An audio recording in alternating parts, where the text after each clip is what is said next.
Hey y'all. So, something I've had an interest in and have experimented with in the past is Asian, particularly Okinawan style snake liquor. I'm sure you've all watched Travel Channel and seen these shows where these bars and stores and places will have these big, usually it's like these big like gallon type jars, and they'll have snakes curled up inside of these jars of alcohol. And it seems to be like a tourist trapy type thing to it's like, oh, get the tourists to try the snake booze.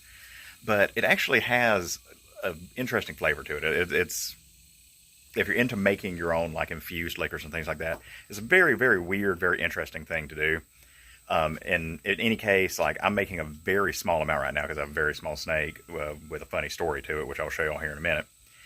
But I'm going to make some Okinawan style snake liquor. Okinawa is particular in that they like to add honey to their liquor. Usually they use a pit viper that is, the name escapes me, and I'm very sorry if anybody knows, comment. I used to know the name. But it's very genetically similar to the American copperhead. And what's funny here is my mom contacted me that she had found a little snake in her kitchen last night. Oh, Lord. Everybody's freaked out.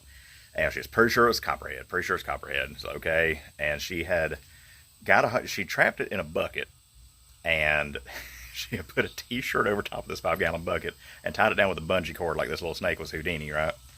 But I went out there this morning and just I got here, wasn't a copperhead. It was a juvenile rat snake.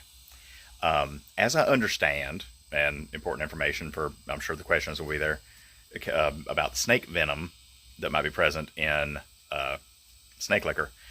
Venom from a snake, first off, there's a difference between something poisonous and something venomous.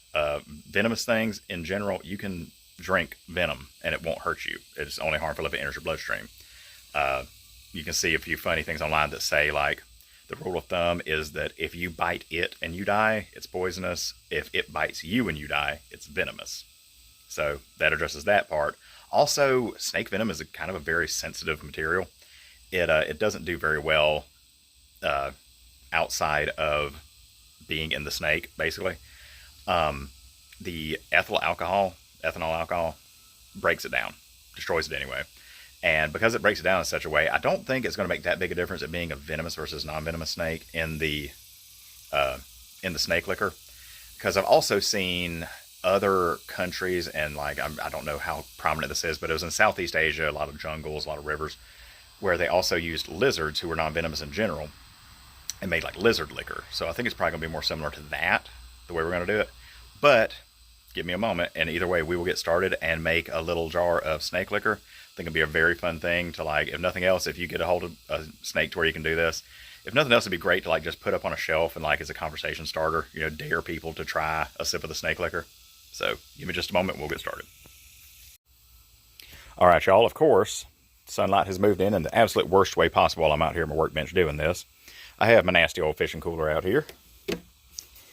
And we have a jar. We have some honey. And yes, I know it's in the bear. It has a guarantee on the back. Actual honey. This is real stuff.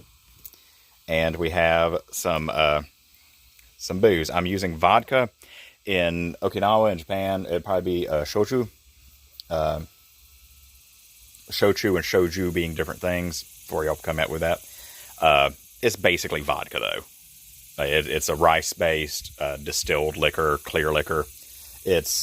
Vodka's going to serve you right. It's not going to be too much different. And, of course, I've already killed him. We have our snake. Okay? So, apparently in Okinawa, they believe that the thing to do, get him kind of curl up in there in an attractive way to where you can see him. Apparently in Okinawa, they believe the thing to do is actually to drown the snake in the liquor. Take the live snake, put it in there, and drown him in it. And that just didn't seem cool. I'll put liquor in first. That just didn't seem very cool to me. Ethics and stuff like that. I just didn't feel the need of that. There's conversations as to whether you clean your snake or not. They don't clean their snake generally. I'm not cleaning my snake. Pretty sure that the vodka will kill anything anyway. So I'm doing it the way that they do it. But so we're going to cover Now he's going to float it first. Make about that much.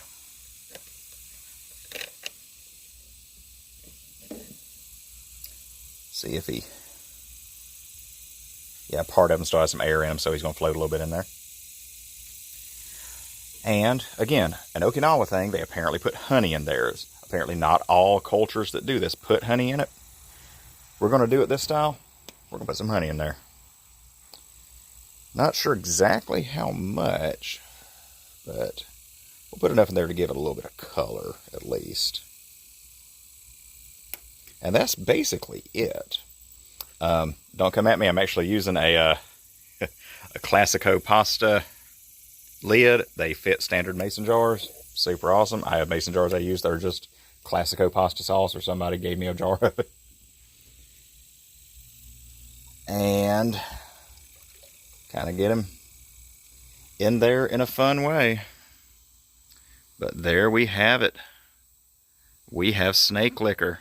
Like, that's not just a science experiment looking thing. Eventually, he will go down in there. Like, that's just some gases that haven't escaped yet. But we're going to let this sit for probably at least a month before we even think about opening this up. But it's just going to sit on a shelf and look strange for a while. But so thank y'all so much for joining me for this quick little video on a pretty strange little project. And I will see y'all in the next one. So y'all take care. Bye.